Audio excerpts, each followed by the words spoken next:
that I was asked to give this class on the subject responsibility. So I felt some responsibility and I did the churning, and I am now going to share it with you. Now, to my mind, this is very important for various reasons. If we really want to make some progress in our spiritual life and even in any other field, if we really want to attain success or excellence or perfection, whatever, responsibility is essential. Sense of responsibility. Because we have been given the understanding that if we want to rise higher in our life, it would be by performing good actions. Actions which are noble, which are associated with divine qualities. And our fall also has been due to our bad actions.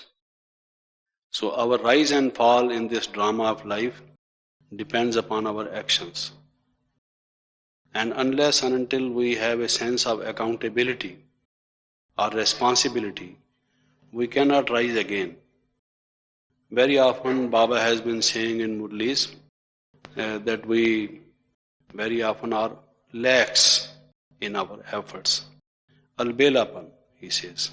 You are non-serious often. How much you are to do, what is expected of you, what you are supposed to be. You don't apply your mind to it, you don't give your thought to it. You don't perform sincere efforts, he says. So, we can perform our efforts in right earnest, provided we have a feeling of accountability, responsibility. Any job which is assigned to you, any work which you undertake to do, if you don't have a sense of a feeling of responsibility, you cannot perform it well. From the moment you hold yourself responsible for something, you will find that your mind has a state of alert. The whole energy flows to your brain, to your body, because you think you are called upon to do something. So, even if you are practicing meditation, or you are trying to imbibe divine qualities in your life, or to undergo behavioral transformation, whatever, there is a sense of responsibility. And the first sense of responsibility is towards the self, towards our conscience. We cannot be responsible to any person at all, including God, if we are not responsible to our conscience, first of all. So, the first thing is, why should I be responsible? I just gave you only one of the reasons.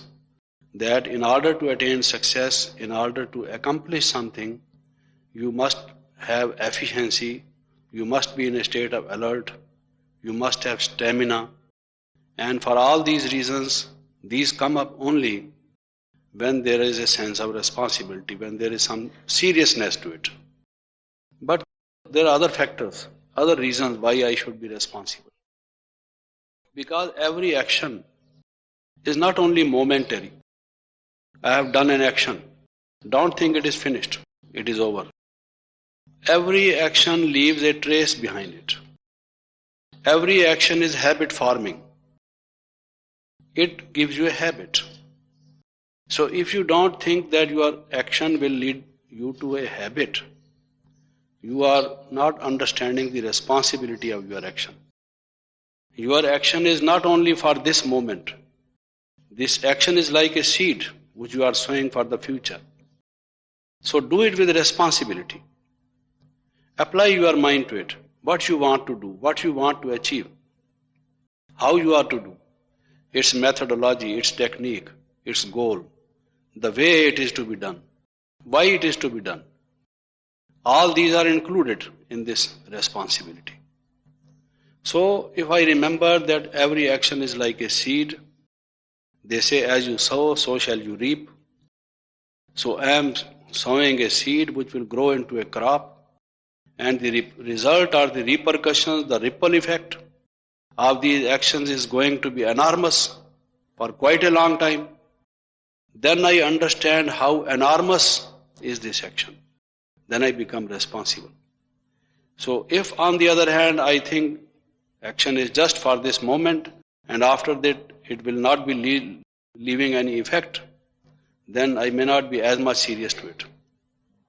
So always have this point in your mind that action is habit forming. It is leaving a trace on your psyche, on your mind. After it has gone, there is something still left behind which you have to carry with you all the time, wherever you go, whatever you do. You can't get rid of it. It will be there. Unless and until again you do some effort to get rid of it. Positive or negative, it is going to affect you, your state of mind. It alters our state of mind. Every action is not only habit forming, but it affects our state of consciousness, stage of consciousness. Happiness or sadness, our moods. The quantum of happiness, the degree of happiness. So let us consider how important our actions. Then we can say, just as the investigative agencies of the government, the intelligence agencies, the police agencies, they try to trace out a culprit, someone who has committed the crime, by trying to find out its fingerprints, for example. Wherever we touch, we leave fingerprints. They may not be visible to our eyes, but I place my hand here, I touch it here, I place it here.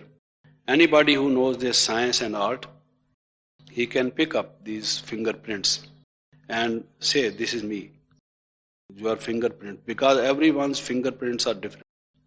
Even of the twins, the fingerprints are not the same. So, my actions are leaving fingerprints, not only on my psyche, but in the world. Wherever I walk, my feet are leaving some footprints. They say footprints on the sands of time. So that when others come, they see here another person has gone before me. Why? Because there are the footprints someone has left. They have been trying to trace the snowman in the Himalayas. They find that there are some footprints. They have not yet been able to trace any such person. But the footprints are there. So that gives them the faith that the snowman is there, hiding somewhere. We have not been able yet to find. But the footprints show that there is some such being whose footprints these are. The footprints of a camel are different from the footprints of an elephant. Those of a donkey, of a horse. But these are very different from all what we have known as yet. So there must be a snowman, they say. Similarly, every one of us is leaving some footprints. If you are going a wrong way, there may be others who will follow that way. And you are responsible. You are misguiding them. Perhaps you are going away from your goal. Not only you are responsible to yourself, but to the coming generations, to those who follow, those who come later in respect of time. Seeing your footprints, they may be misguided. You see. And who will be responsible? And if your footprints you are leaving on the correct path, some others may also find the goal. They may also reach their destination. Their hopes may be fulfilled. So, it depends upon you, what you do. So always think that your actions are like the footprints, or they are the fingerprints which you are leaving on the sands of time for others to see and follow, and that you must not misguide. It is your moral responsibility, something which your conscience would say that you must do rightly, correctly. Then your actions, because they are related to some other living beings, human beings, animals, birds, others, who have life, who have sensibility, sensitivity, a sense of feeling, of being, who are aware, who have consciousness. So your actions are affecting them. Either they are giving wounds to them, leaving some scars on them, some blots, blemishes on them, or they are soothing their mind, comforting their mind, giving them some hope. giving them some feeling of relief, some feeling of joy. Either you are creating disappointment in the minds of others, or you are strengthening their will. Don't think your actions are going waste. They are not leading to any effect on the minds of others. With whomsoever you react or you act, you are impinging something on their consciousness. Beware. You are influencing them in a way, consciously, subconsciously or unconsciously. They are being influenced by you. And not only that, also for this moment, but for a long time. Their mind is getting some impression from you. So if you think, if you speak very harshly, if you just even show some gestures in a way that other persons feel that you are hurting them, their emotions, then in a way you are causing them wounds on their mind. Or you may be speaking some such words so that you are giving a healing touch to their wounds, which are already their wounds. So you must be aware that your actions are influencing others. Therefore, do it with a responsibility, whether you are causing them wounds or you are healing them. Whether you are giving them worries and making them feeling tired, or you are refreshing them, giving them energy. Either your actions are leading to some conflict, or they are leading to conflict resolution, to cooperation. So you must beware whether you are causing some kind of an unnecessary turmoil in the society, an upheaval in the society, a conflict, a disunity in the society, or you are creating some kind of a noble thing, a creative object, something which is of use, of meaning, of purpose to others. Then, as I was saying, your every action, either it is pricking your conscience, your own conscience. Your conscience says, don't do this, don't be angry, don't be angry, don't be angry, don't be angry. You see, you hate someone, and the idea is you want to shout, speak out, because this man has not been right to me, he has been behaving very roughly with me. So you have a sense of disappointment with this person, and you want to come out. Today you want to say something in very plain and simple words, but in very strong terms. So your eyes, your face becomes, you see, like that, and you want to say something. So, then what happens? Your conscience says, don't do that. If this man has done something wrong, why you do it?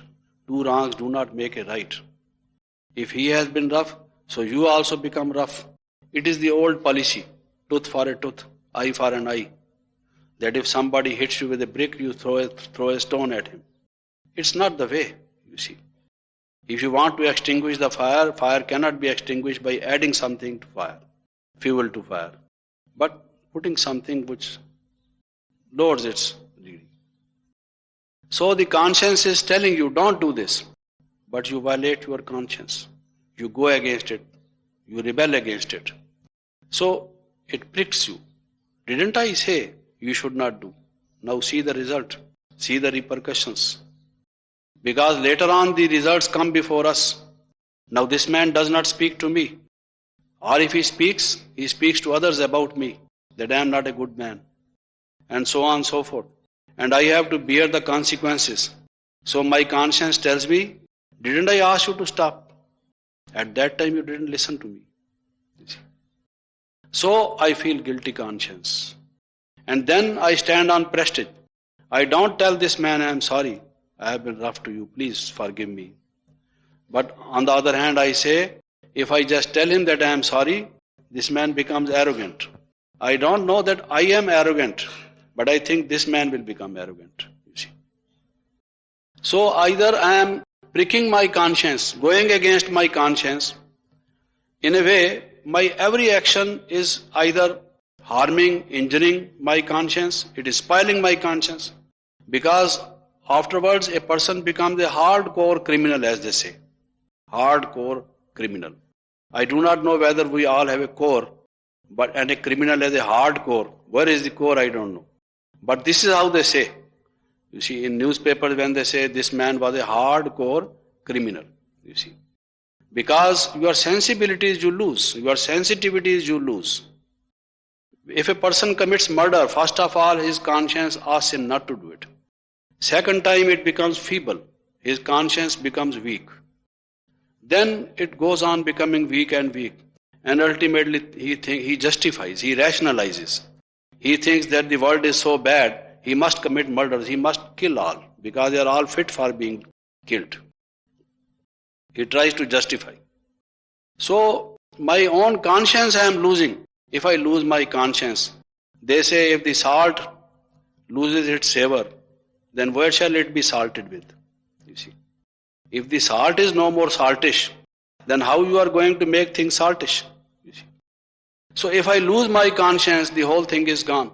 I am what my conscience is. So if this conscience is gone, then I am no more. You see. I am a non-entity sort of thing. So every action of mine is either going against my conscience or it is going in alignment, in conformity with my conscience. It is becoming supportive to my conscience. So let me beware, be responsible what I am going to do. And as I was saying, all my actions are becoming a sign, a kind of a code. Like they say, we have a genetic code. The color of my eyes, the color of my skin, the way my face, my nose, my ears, my throat, my neck, the shape, the physical form, it is determined by my genetic code, they say. This is how it is. My future behavior, my actions in the future life will be according to some code. And what is that code? My present actions are making that code.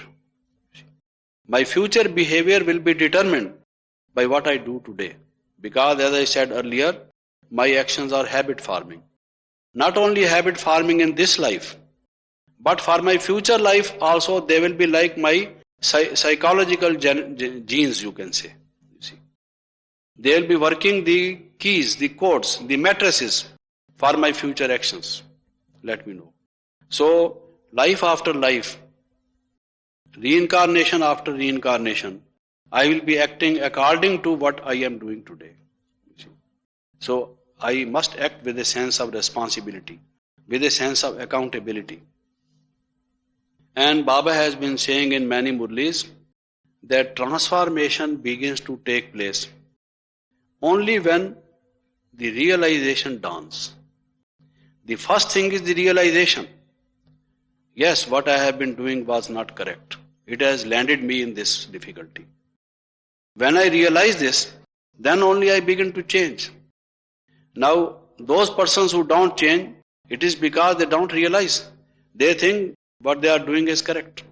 It's all right.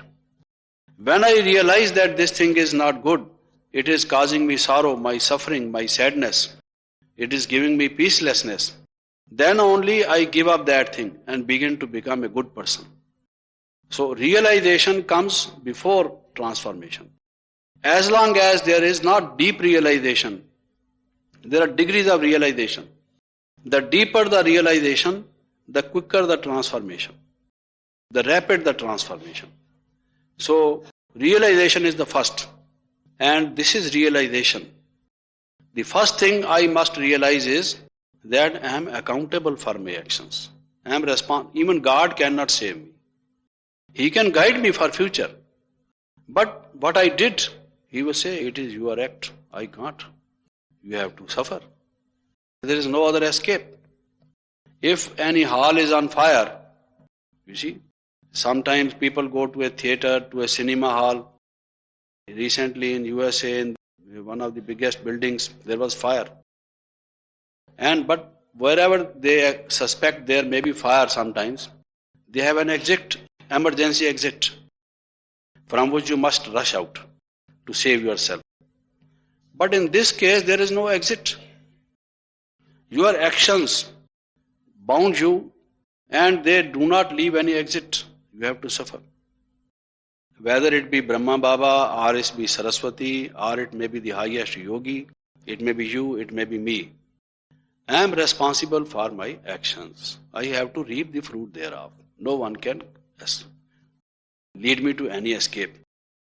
If I want to escape, if I want to be liberated from my actions, then the only way is that I do the positive actions. I do yoga. It is the only way. Yoga is the only way.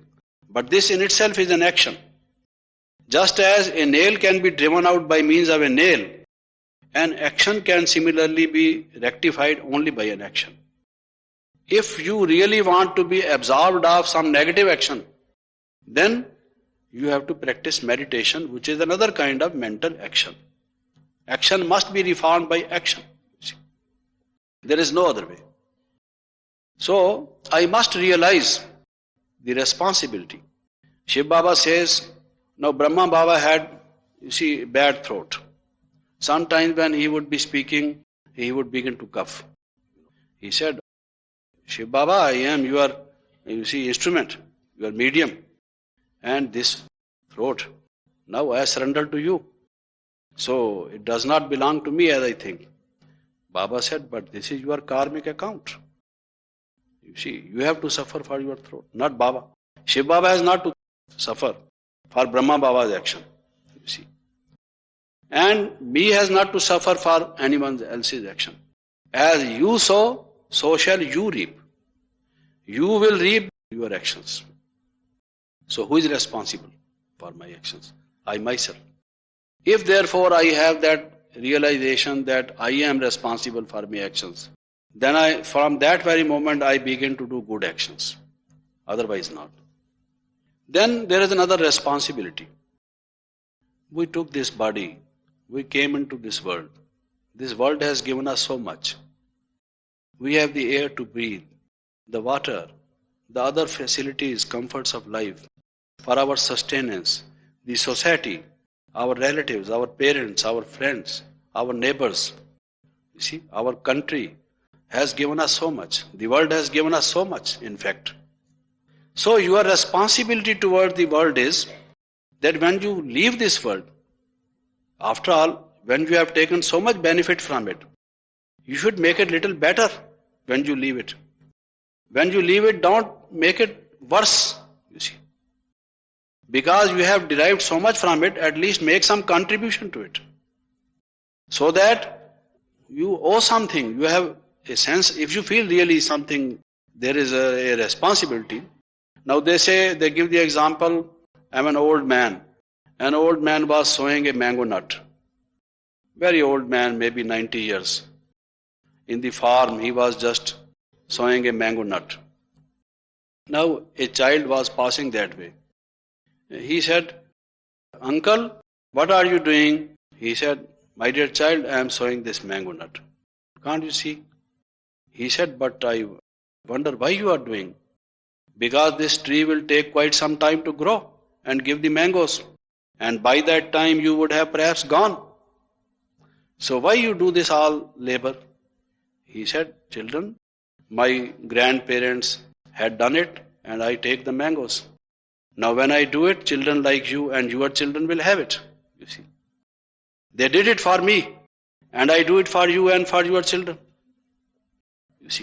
So when you get benefit from all these persons, is it not your responsibility to make some contribution, to leave something for them? We are consuming all the non-renewable material in the world, We are spoiling all the environment, doing all the nasty things, spoiling the whole world as a matter of fact. What are we doing? It is because we are not feeling any responsibility, either to the environment, or to our neighbors, or to the world, or to the other human beings, It is lack of sense of responsibility, concern for the feeling of others, lack of accountability. So we must leave behind us something more than we have taken from it. If we cannot do that, then at least we should make as much contribution as much we have taken. This is at least fair, we must do. Now when I say we have responsibility towards our parents, toward our Laukik family, towards our own physical sustenance. Baba says responsible children will take care of their health properly. It's a means of service. Because when your health is good, you are able to practice meditation better. You are able to do service better. So you have to consider, see, it is an attitude. That you have a sense of responsibility is an attitude to everything in your life. Whatever you do, whatever job is assigned to you, if you have that, then you would do everything with that kind of an outlook, that kind of an attitude.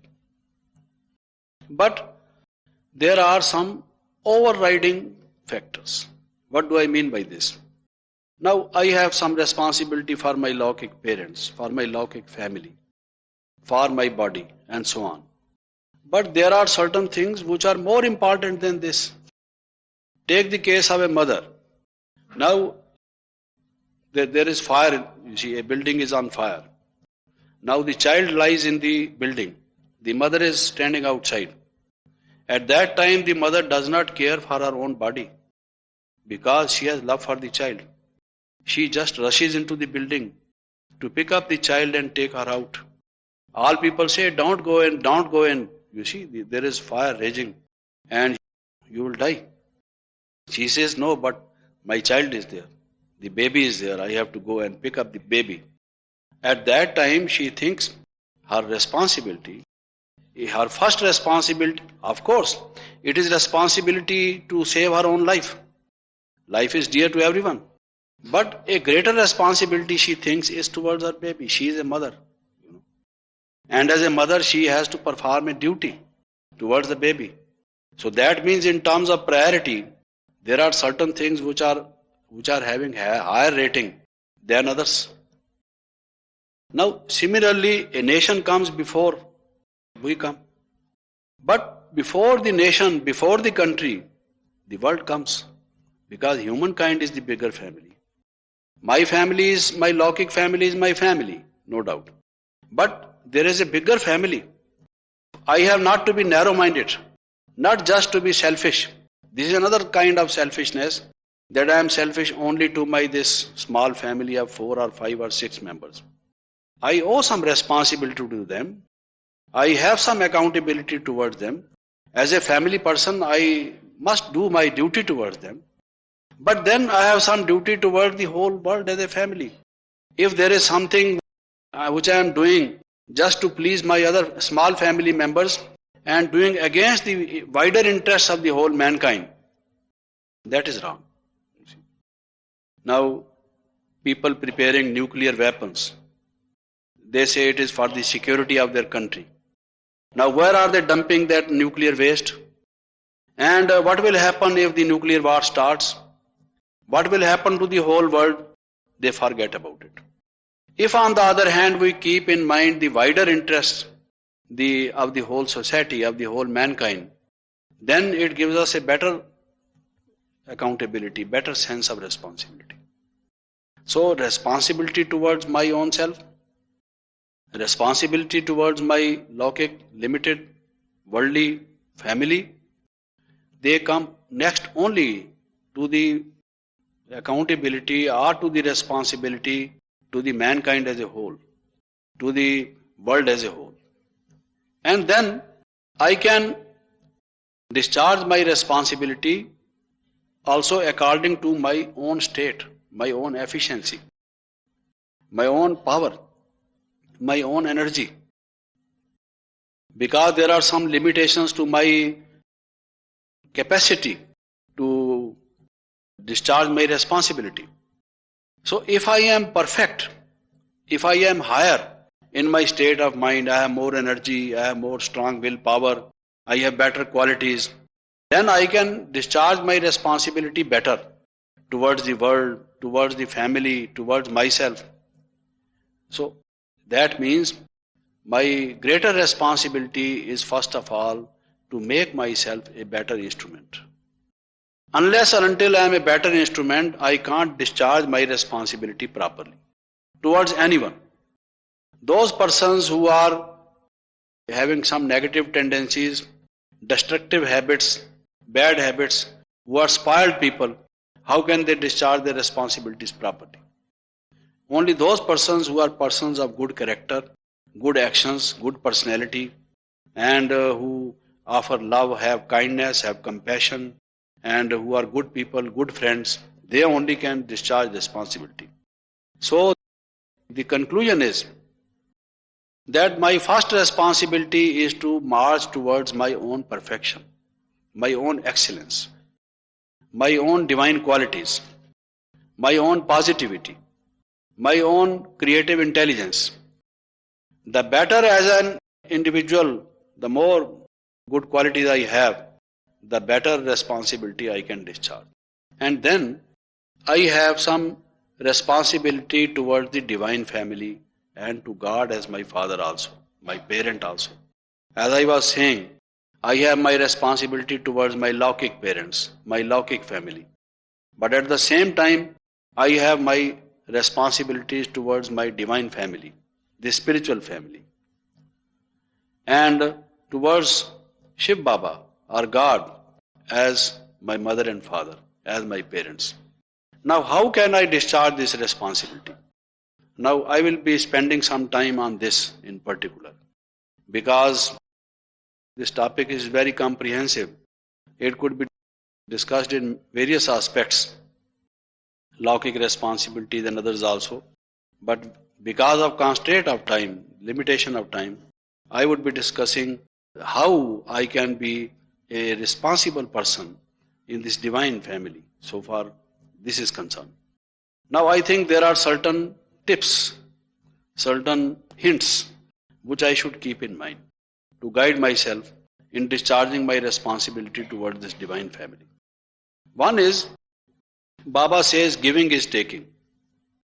Giving is taking. Don't have expectations. On the other hand, think of giving rather than taking. Don't say this person does not love me. You give your love to that person. So you should believe in giving rather than taking. If you are expecting and not giving, you don't want to give. On the other hand, you want people to give you. This may create problems. Now this factor is useful not only for discharging our responsibility toward the spiritual family, but other family also. But in this case in particular, keep this principle in mind. Baba says, consider giving as taking. Why? Giving is giving. How can it be taking? There are two dictionary words, giving. When I give something to someone, it is no longer with me. So how is it taking? Because as I said, every action is like a seed you are sowing. So when you sow a seed, naturally a crop will come. So then you will be taking so much, many times more. If you think that if you are giving, say, kindness, love to somebody, and there is no response, you become impatient. You say, I have been helping this man on such and such occasion. Number of times I helped him and so on, but he does not respond to me, to my love, to my cooperation, and all my positive qualities. So I become impatient. I say, this is not a good man. But I should wait. After sowing the seed, you wait for some time. Then only the crop grows. And each crop takes separate time. And different lands also have different quantum of fertility. It may take some time according to the weather conditions or whatever. If I just observe patience, you will find that giving will ultimately be taking. And a day will come when this person will say, here is a man. He was kind to me. He was compassionate to me. He loved me. And he cooperated with me. And for a long time I hated him. I did not respond. But this man never ceased to be. Now I love him so much that I am prepared to give up my very life for this person. You will find that he becomes a faithful, a loyal, and a kind person to a very high degree, provided you wait for some time. So Baba says, even otherwise also, you are the children of God who gives, who does not expect, who does not take. So if you really think that you are children of God, it is not something theoretically, not something only to be kept in our belief. It is to be put into practical life. If God is the one who gives, then we as his children also must have generosity. We must be philanthropists. Let us go on giving. That should be the trend of our mind. Even as a good quality of our mind, we have to build up this good quality of giving. So, giving is having or giving is taking. Keep this hint. The second is always be in position, not in opposition. Occupy your position. What is your position? That I am a point of light and a point of might. I am a child of God. I am pure and peaceful in my original self. Baba says, don't leave this position. Then all the opposition will stop. The opposition comes only when you give up your position. See? Why you give up your position? Someone says you are a bad man, so you immediately begin to feel bad. So then that man is proved that you are a bad man. Because you started feeling bad, begin to hate that man. If on the other hand, he may have his own opinion about you, but if you thus just stabilize yourself in this, I am pure and peaceful in my original nature. You see, that is what Baba has told me. Adi or Anadi. From the very beginning of my drama, my part has been very divine. I belong to that divine family, to the family of God. If I just keep in my position, the opposition will go. And never you yourself should form an opposition. Never make up, your mind to oppose someone. You see. And you will never do it, in fact, if you are in your own position. If you are in the position that you are a child of God, you will be helping others, cooperating with others, be compassionate towards others, be kind towards others, be loving towards others. You won't be opposing. So, Baba says, don't leave your position and don't do opposition. This is the second in your divine family. Then the other is to have a sense of belongingness. You belong to this.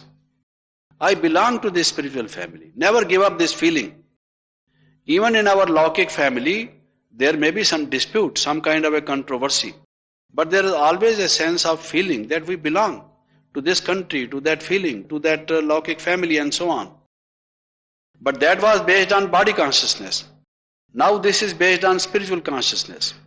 That being a yogi, being the one who is now in this new family, in a spiritual family, I belong to this family. So if there is anything, we have to correct it among ourselves, not to shout about it. Because it's our family matter. We have to settle it among ourselves. If there is something wrong, I am a part of it. If a part of my body is not good, then I take care of it. See. So that is my responsibility. Instead of shouting, mentioning and doing this and the other things, negative things, I think that I belong to this. I am a part of this. So I set it right in a very nice way. So to have, the third hint is to have a sense of belongingness. That will give you a mind, a kind of a security, a kind of a comfort. You will all feel that there is someone to whom you belong. And it is essential. I have never seen a person who does not have the feeling that he belongs to something. He may think wrongly, you see, on the basis of body consciousness. But this feeling of belongingness is very essential to our life. I belong to Shiv Baba. Shiv Baba belongs to me. And therefore I belong to this family. And then Baba says, in the progress of others, you should think your own progress. So that will liberate you from jealousy, from rivalry, from hatred. Sometimes what happens in the divine family is, somebody is having more chance for service, somebody having more respect, somebody because of certain reasons we feel is progressing, being given some other good facilities. We are perhaps being deprived of it. That is the feeling. Let us have good wishes. Baba says, this Brahman life, this new spiritual culture is based on this good wishes, good wishes, good wishes. Never think ill of anyone. And you must think that in the progress of others is in my own progress. Don't feel jealous about anyone. If we feel jealous about anyone, then it will lead me to my retrogression rather than my progression. Because by being jealous, I will have hatred, I will have disappointment, I will have negative thinking. Now I will be going down and down. Even as a strategy, it is better, to think, oh, this man, I wish him all the well, all the best. God's blessings on you. If you progress, I am happy with you. And even if you are not progressing, even if this is your outlook, your attitude, you will find you feel happy. See? Because if this man is progressing, if you really feel that you are happy, this happiness will develop so many qualities and it will invoke Shiv Baba's blessings on you. Because you are making sacrifice. You are having a spirit where you are interested in the progress of others. This is great. This is really the sign of great persons. That they want others to make progress, others to advance, others to go before them. That is the real generosity. That is the real greatness. So in this, there will be progress. That is why Baba says, when you allow others, enable others, facilitate others to have progress, therein lies your own progress.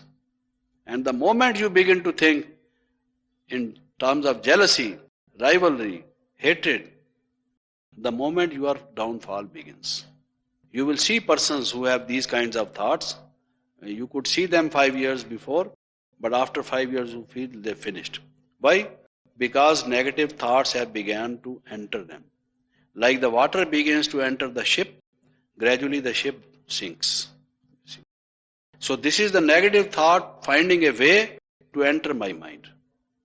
I allow it to enter. Thinking I am justified, there is no justice, no fair play.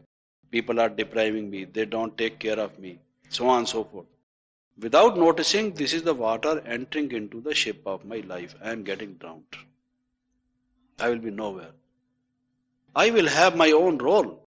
I will have my own luck. Let me depend upon my own karma. If I do good karma, no one can deprive me of my success. Tell me, because if karma is something which the effect of which cannot be lost. See, the law of karma is inviolable. Every karma has an effect. If I do good karma, who on earth can deprive me of the result of it? Tell me. Even the mightiest cannot deprive me of my due if I really deserve, because I have done some good action. You give me the example of a person who has done good action and has for all times been deprived of that fruit of the action. So why should I be jealous about somebody? Why should I think negative of someone? Let him have the reward of his own actions. I will have the reward of my own actions. I should, instead of complaining, the next hint I am giving, which Baba has been giving in Murlis, don't complain, be complete. Don't complain, be complete. This person is like that, it's complaining. Yes, this person is like that. They say the pot calls the kettle black. That's what I do. The pot calls the kettle black. I say this man is bad. But what about me? Have I become completely good? There is so much bad in me also. I don't look to that. I look only to this. Already I have so much negativity. Baba says, see no evil, hear no evil, do no evil. Again I begin to see evil in others. Instead of eliminating the evil from my life, again I am finding, you see, the black points in others. Again negativity is trying to find an entrance into my life. You see. So Baba says, don't complain, be complete. When you are complete, the whole world will bow unto you. When you become an angel, they will say, oh, I saw light. You see, this person has a good aura. When I sit near him, I feel peace. I love this man because he is a noble soul. They will say like that. But if nobody is saying like that, don't complain that these people don't recognize you. You have so many merits and they don't recognize you. You can do so much service and they don't know your talents. You see, if the sun rises in the sky and if the moon is the full bloom moon, everyone will see it, except of course who? The blindest of the blind, you see, to which you have no other answer. But people will see. At least they will feel. So let us depend upon our own actions. And these are some of the things which Baba says that you must keep in mind, which will guide you in the discharging your responsibility towards your family. But I find that there are certain things which we forget. When the time comes to keep them in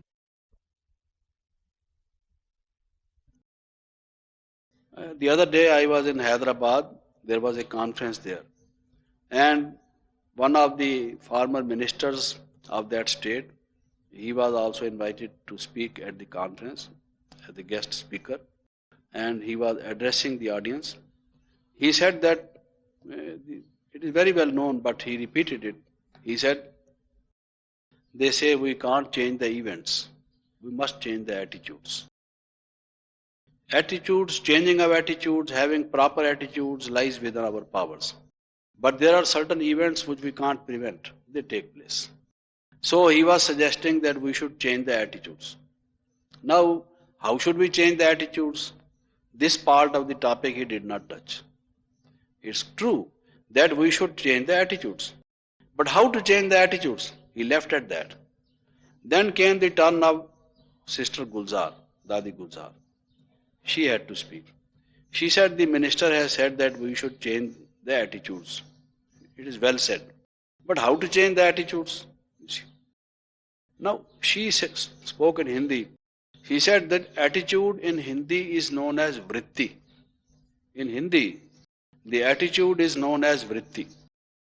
She said vritti can be changed by smriti.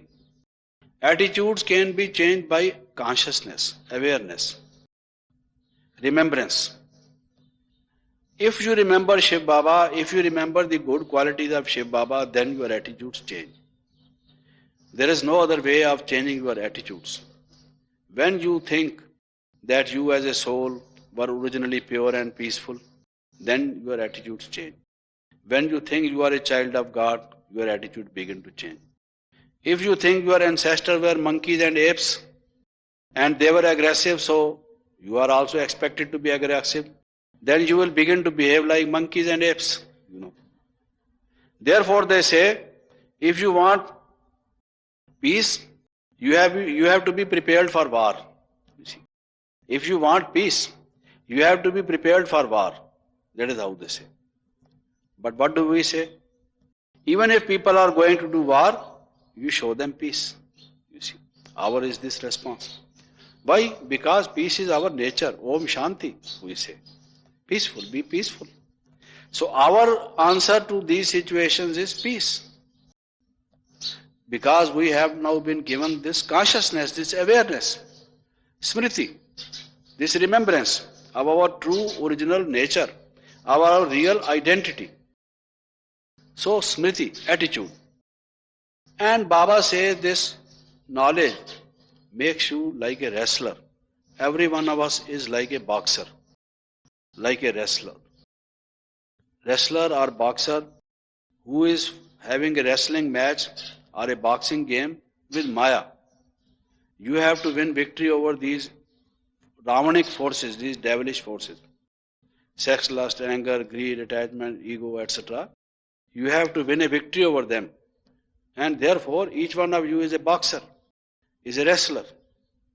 Now, Baba says that like a wrestler is given some hints how he should win, or a boxer who knows, is given that training, by the coach, how to fight. Similarly, Baba says an advocate.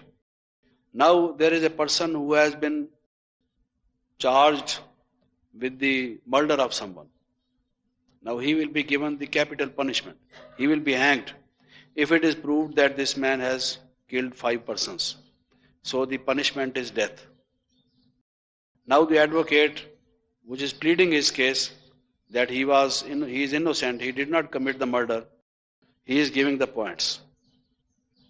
He says, "My Lord, on that day on which you say this man committed the murder, he was not here in this city. How could he commit the murder? Look, he was in that hospital in another town under treatment. This is his prescription and his name is registered in there. and so on and so forth. He gives all the arguments to save the life of this man. These are called the legal points, the legal arguments. Now, if he forgets to give some very crucial, very important arguments, very important legal points, this man will be hanged. He will lose his life. His life is now hanging by a slender thread from the neck of this pleader. If this pleader pleads his case well, this man may finally be given the go sign. If on the other hand, he forgets some point at the time when he must give, then this man will be hanged. Now, if he has not been able to remember that point at the right moment, and when he goes back home after the case has been presented to the judge, I should have mentioned this point. That was very important. You see, under such and such rule, the such and such criminal was already forgiven by the judge. This I should have quoted at that time. Now he is thinking of all these things, only it is an afterthought. Neither the judge is sitting there nor the court is there. He is sitting with his wife, taking his meals. And just at the dining table he is thinking of these points, which he should have remembered when he was in the court. So, similarly we know certain things, that we have to conquer this form of Maya or this sanskar by this point of knowledge. But when that situation comes, we forget that point. The problem is, yes, smriti, that remembrance changes our attitudes. But the remembrance is gone. So how to remember the remembrance? You see, how to have that remembrance? The problem is this: we come back to square number one. It is because you have a gun, and the gun is with a license.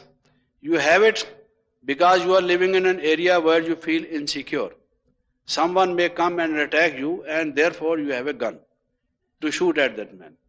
But somebody comes on that day, and where did you put your gun? You see, you don't remember whether it was in that almirah or it there or there. Now this man is going to come and shoot you before you can find your gun. So what is your gun for if you don't remember? You see, the first thing is you must have your weapon at the time when you require it. Otherwise, if your weapon is lying there, not being used when the moment has come, you lose your life. If you don't shoot this man is going to shoot you. So your gun will lie wherever it is. It's no use. So Maya will take a casualty, will kill you if you are not able to kill Maya. And all those points which Baba has given, Baba says they are like arrows of truth. Just to shoot those arrows at Maya, you must shoot these arrows at Maya. These are the arrows of truth. They say the truth is like arrows, which kills your enemy, which is ignorance, darkness, the evil, the negativity. But where are your arrows? If you get exhausted of arrows or forget your arrows, or you are not a good marksman, you are gone. You see, you will be hanged, as I said. So, the question is, why don't we remember when we should remember? What happens to us? Now, if you just think, one of the reasons is perhaps that we don't have deep, full, lasting faith. Why? In one of the Murlis, Baba said, there is a saying, Nishchaya Atma Vijayati. One who has a faith is victorious. This is a statement of Baba. One who has faith, they say faith can move mountains. One who has faith, deep faith, full faith, he will certainly be victorious. Baba has given this formula, like in mathematics you have 2 plus 2 is equal to 4. So Baba says if you have full faith, you will be victorious. What Baba says cannot be wrong. Now this is the statement, this is the formula. This is the mathematical, logical, scientific truth. Now, If I am not victorious, if I don't win a victory over Maya, apply this Baba's formula. That means I am not 100% faith. I don't have 100% faith. Baba says, in your actions, do you get 100% success? If you don't get 100% success, then it means you don't have 100% faith. If you have 100% faith, then you will have 100% success. This is the sign. They say, where there is smoke, there is fire. Now someone is standing here. He sees smoke coming up there. He can't see the fire. He can see only the smoke. But from the smoke, he can infer there must be fire. Without seeing the fire, he can infer. He can arrive at this inference. See, because the smoke is the sign that there must be fire. There is a saying, wherever there is smoke, there is fire. Okay. So if there is success, there is faith. Why?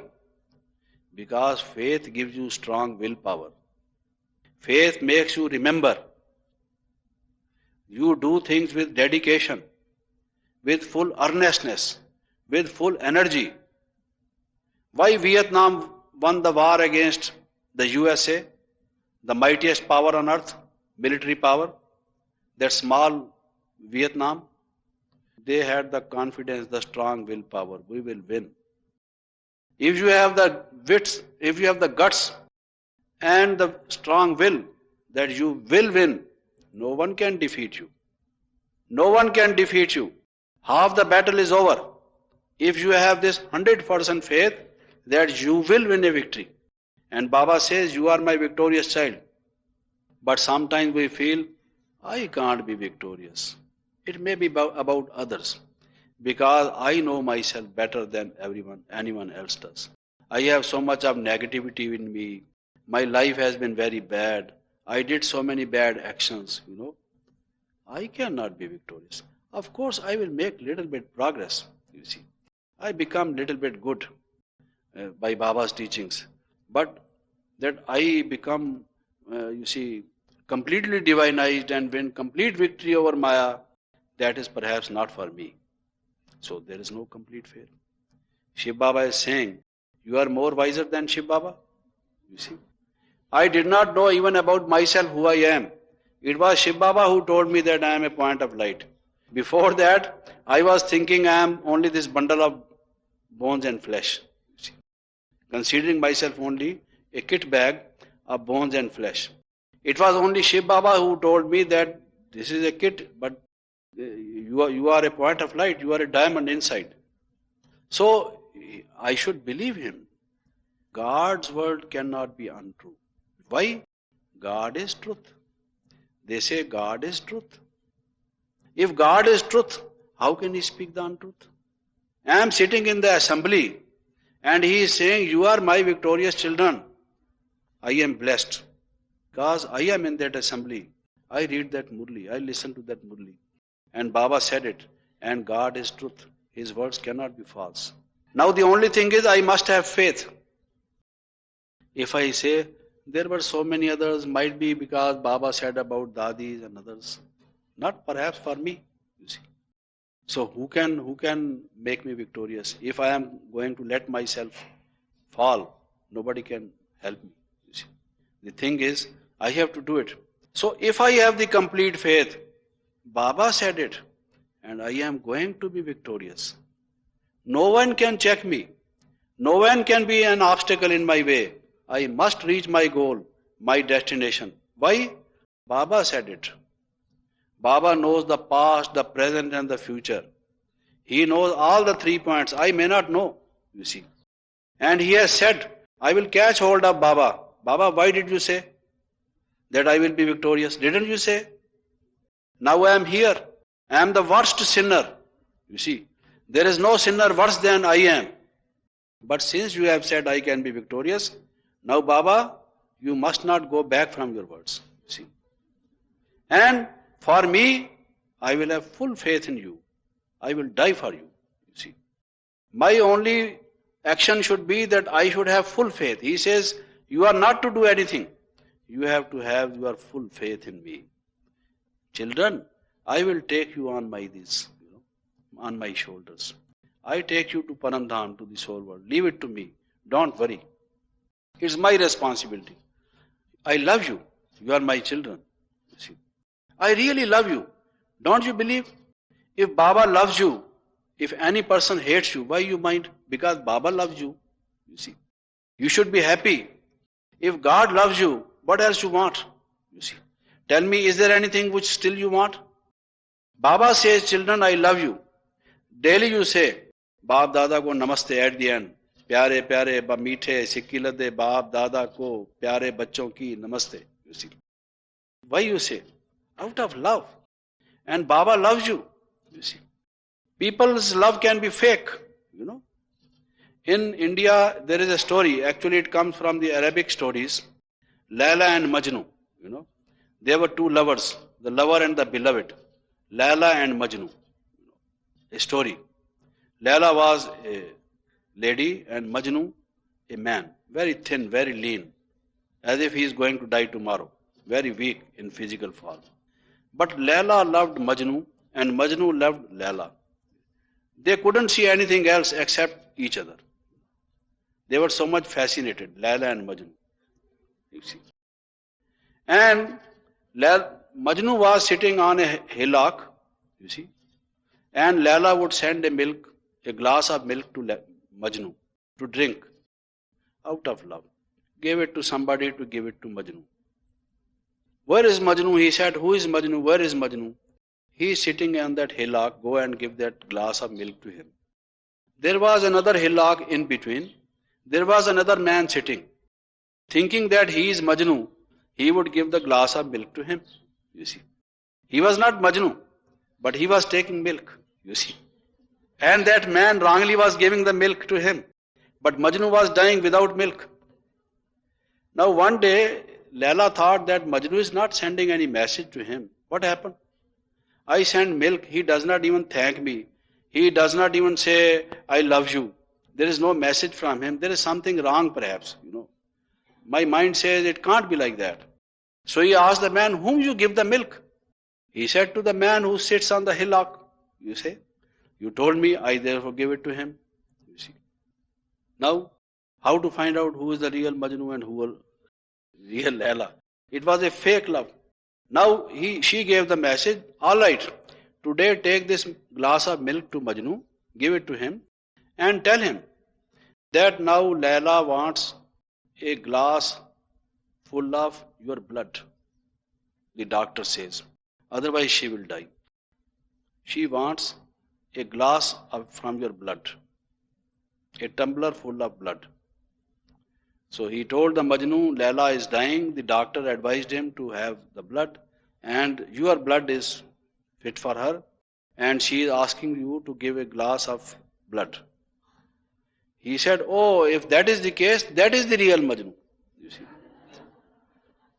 The one who would give you the blood is that Majnu. I am the Majnu who will take milk, you know. You see. So there are certain people who love you because they get something from you. There are other Majnu who are prepared to give something for you. You see.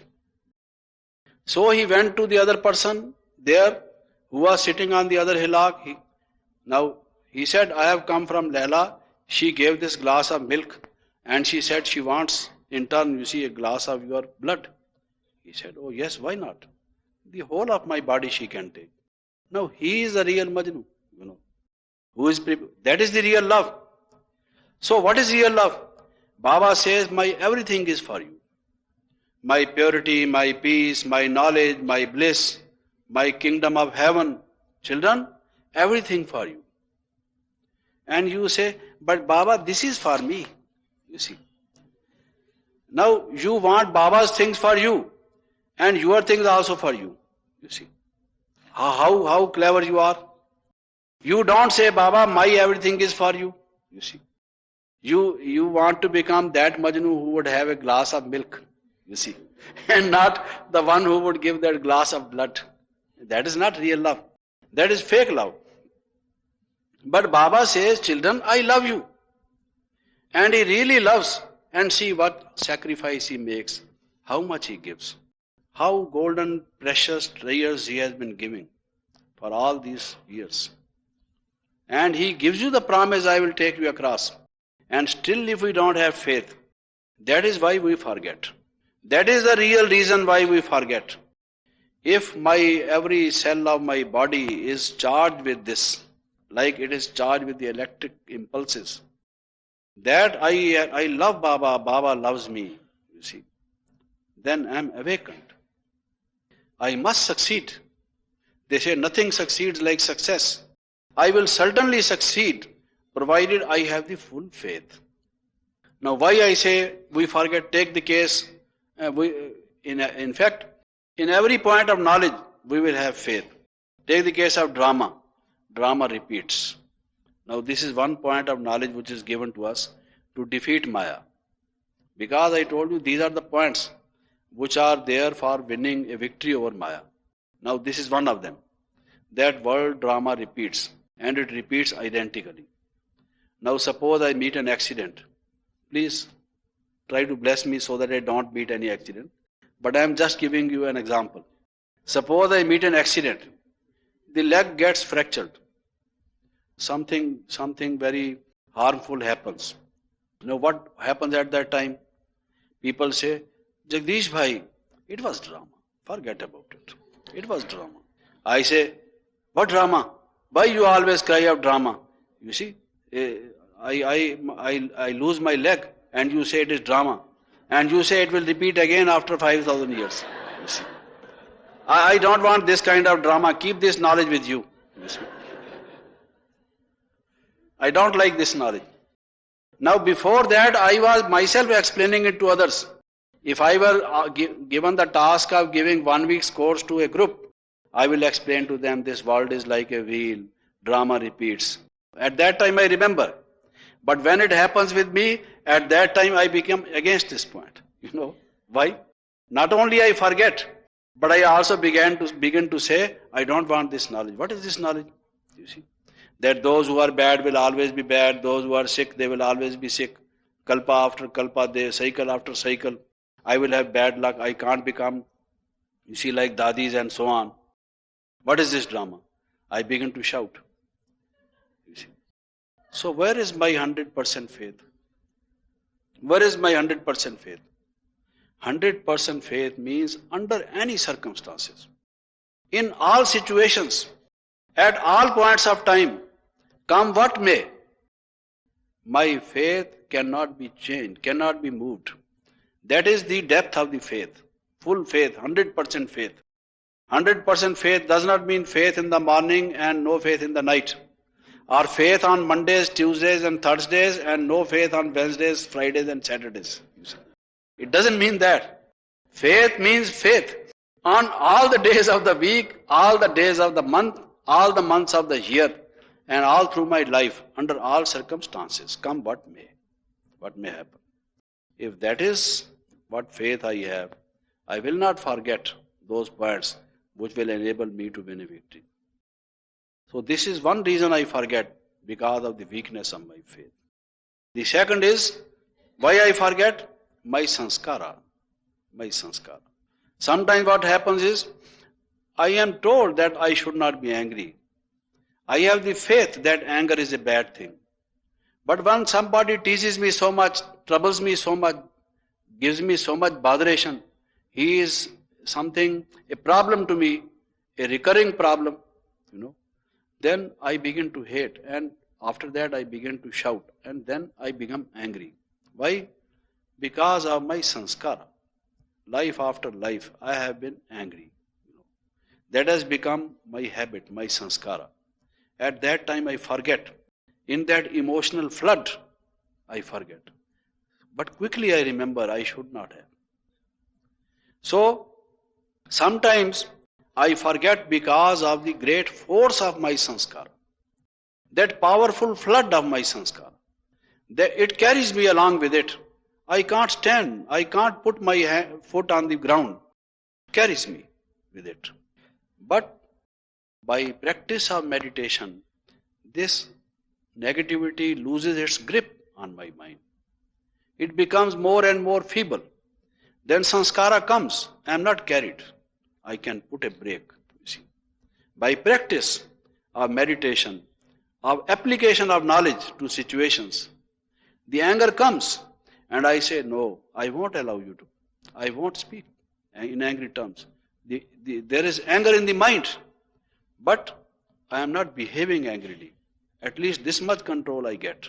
Then the sanskara becomes so feeble that it ceases ultimately to come into my mind, flood my thoughts. So sanskara is there. It gives me the forgetfulness of the point at the proper time. But remember, if I am soul conscious, that is why Baba says soul consciousness. Daily it comes in the soul murlis, and we say the same thing is being repeated. It is necessary to be repeated because I have not yet become it. The more and more I remember Baba telling me that I become soul conscious, then that soul consciousness takes strong roots in me. And that sanskara becomes weak, that negative sanskara. And then I become without any anger. It will not come. I will be completely calm and quiet. So the second is sanskara, which gives me forgetfulness. The third is the weakness of my willpower. My willpower. Already I have a defeatist mentality. Somebody tells me don't be angry. I say I will try. I will try. When you say I will try, it means half you will allow the anger to come, half you will not allow to come. It means already you are ready to allow the anger to come. You see. So, the strong willpower, yes, I will not allow it to enter, come what may. If you make a watchman, a guardman outside, you give him the salary. He is appointed purposely to give you security. You give a gun to him and you ask him to be on guard on it and not to sleep while on the duty. If he says, I will try, you see, what you will say? He is not a good watchman, good guardsman. What does it mean by saying that he will try? So you will get rid of him because he is not the proper watchman. Therefore, our willpower should be strong. Baba says the more resoluteness of will, the more will you be victorious. These are the things. And sometimes it may so happen that in spite of your best efforts, you may still forget. You may still forget. That is what Baba says is bhavi. Bhavi means it is destiny. It is destiny. It is drama. Unpreventable part of drama. Now suppose I try to wake up in time, I try to take proper diet, I try to take proper rest.